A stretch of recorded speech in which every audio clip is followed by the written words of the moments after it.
আসসালামু আলাইকুম রহমতুল্লাহি ওবারাকাতু। সম্মানিত দর্শক, দিনী ভাই ও বোনেরা, আশা করছি আল্লাহ পাকের অপার মেহেরবানিতে ভালো আছেন। আমিও আল্লাহ পাকের খাস রহমতে ভালো আছি। বাংলার জমিন থেকে গুনাহগার গোলাম আজমির হজ ও উমরা কাফেলা, যেটার সংক্ষেপে নাম সোনার মদিনা হজ উমরা কাফেলা বগুড়া, আজকে যে আমরা আপনাদের সামনে যে ভিডিওটি দেখাতে চাচ্ছি, দেখতে পাচ্ছেন খুব সুন্দর বিড়াল।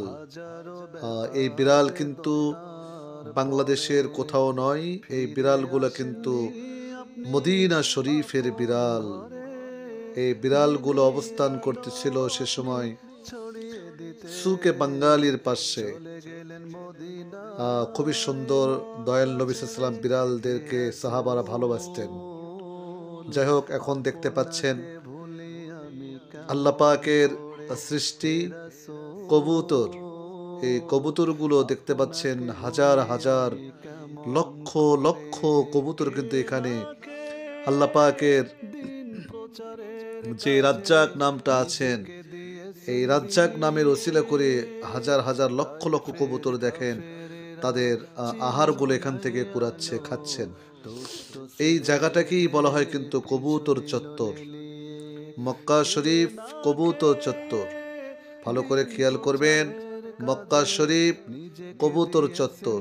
এই কবুতর চত্বরের কথা বলে অনেক আপনার লোক, মানে আপনার এজেন্সির লোক বলেন, যেটাকে খাঁটি বাংলায় বলে আমরা দালাল বলেন,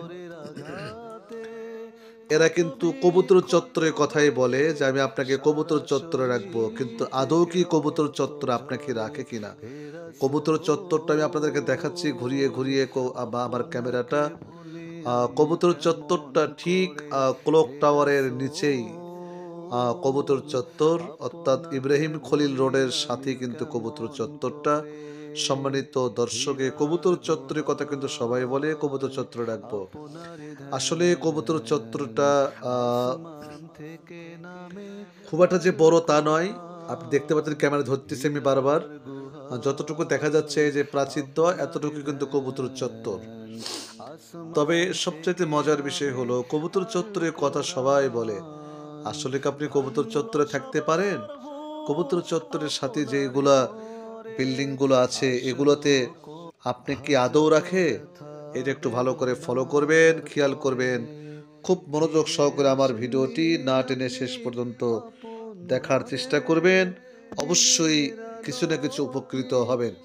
আমি এখন যেদিকে ক্যামেরাটা ধরলাম বারবার, ওই দিকে কিন্তু হারাম শরীফ অর্থাৎ হেরেম শরীফ যেটাই বলেন, এই যে এদিকে কিন্তু হেরেম শরীফ, এবং যেখানে আমি ক্যামেরাটা ধরলাম এখানে কিন্তু এই মাঝখান দুই পাশে কিন্তু, এক পাশে কিন্তু হিলটন টাওয়ার, আর এক পাশে কিন্তু ক্লক টাওয়ার। এখন আমি যেদিকে ক্যামেরাটা ধরলাম এটা কিন্তু ইব্রাহিম খলিল রোড দিকে ক্যামেরা ধরছি আমি। এই কবুতর চত্বর যেখান থেকে স্টার্ট শুরু, ঠিক এখানেই কিন্তু আমি চেষ্টা করি সোনার মদিনা হজ উমরা কাফেলা সাথীদেরকে এখানে রাখার। এখান থেকে আপনি হারামে যেতে মাত্র 3 মিনিট লাগবে। আপনাদের কিন্তু বিভিন্ন এজেন্সি বলে আপনাকে 500 মিটার বা 600 মিটার।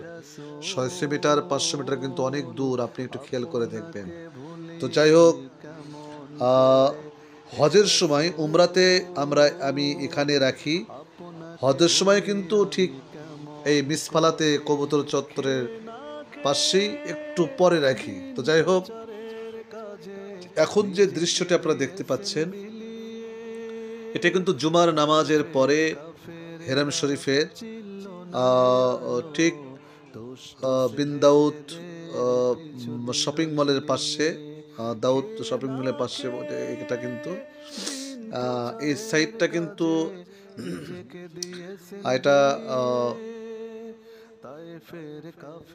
85-86 নম্বর গেটের পাশে। আমি এখন জুমার নামাজ পড়ার পরে আমরা বের হচ্ছিলাম, তখন এই ভিডিওটি ধারণ করছি। লক্ষ লক্ষ মানুষ সবাই দেখতে থাকেন, এবং এখানে কিন্তু ধৈর্যের বিষয়। আপনি যত ধৈর্য ধরবেন ততই আল্লাহ পাক আপনাকে নিয়ামতের হকদার বানায় দেবেন। সম্মানিত দর্শক, আমার এই ভিডিওটি আপনারা যে যেখান থেকে দেখতে পাচ্ছেন বা যখন দেখবেন, অবশ্যই ভিডিওটি বেশি বেশি করে শেয়ার করে দেবেন, লাইক কমেন্ট করবেন এবং ভালো লাগলে অবশ্যই আমার channel Azmi media channel, YouTube channel Azmi media short এবং ফেসবুক পেজ আজমি মিডিয়া এবং ফেসবুক আইডি, আমার আইডির নাম মাওলানা আজমি, এগুলোতে অবশ্যই আপনারা নক করবেন এবং যেটা ফলো করে সেটা ফলো করবেন। ইউটিউব চ্যানেল হলে অবশ্যই সাবস্ক্রাইব করবেন।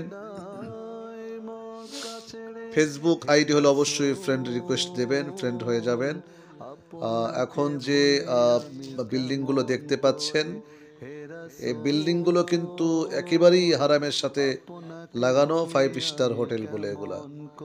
আর 5 স্টার হোটেলে যদি থাকতে চান অবশ্যই আপনাকে খরচ বেশি ক্যারি করতে হবে।